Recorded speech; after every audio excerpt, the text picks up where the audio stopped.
सृष्टि के प्रारंभिक युग में जब देवता, ऋषि और राक्षस तीनों लोकों में अपनी शक्ति का विस्तार कर रहे थे, तब एक महान ऋषि विश्रवा अपनी तपस्या में लीन थे। वे ब्रह्मर्षि पुलस्त्य के पुत्र और महान विद्वान थे। वहीं राक्षसों के राजा सुमाली को यह चिंता थी कि देवताओं के बढ़ते प्रभाव के सामने राक्षस कमजोर न पड़ जाए। इस समस्या का समाधान खोजते हुए सुमाली ने अपनी पुत्री कैकसी से कहा, तुम्हें ऐसे पुरुष से विवाह करना होगा जिसकी संतानें अजेय और अपराजेय हो। मैं चाहता हूं कि कैकसी विश्रवा की दूसरी पत्नी बने।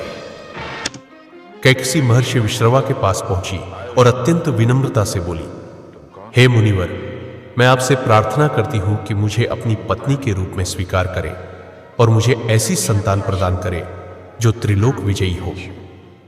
महर्षि ने अपने दिव्य दृष्टि से देखा और कहा, यदि तुम शुभ समय में संतान प्राप्त करोगी तो वे धर्मपरायण और सदाचारी होंगे, पर यदि तुम अनुचित समय में यह कार्य करोगी तो संतानें अधर्मी और क्रूर बनेंगी।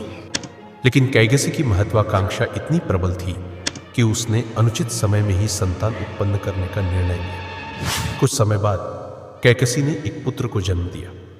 जन्म लेते ही दिशाएं कांप उठी, आकाश में गर्जना हुई और चारों ओर अंधकार छा गया। यह बालक 10 सिर और 20 भुजाओं वाला था, जो शक्ति और विद्वता का प्रतीक था। उसका नाम रावण रखा गया। बताइए स्वामी, अपने चमत्कारी पुत्र को इसका नाम।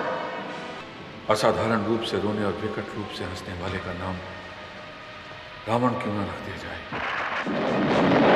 वह बाल्यकाल से ही अपार बलशाली था और ज्ञान तथा युद्ध कला में निपुण होने लगा।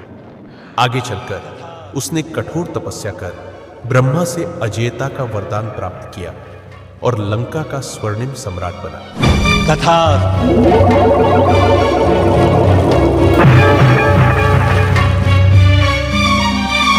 आपने इच्छित वरदान प्रदान कर मुझे धन्य कर दिया परम पिता, आपको शत शत प्रणाम।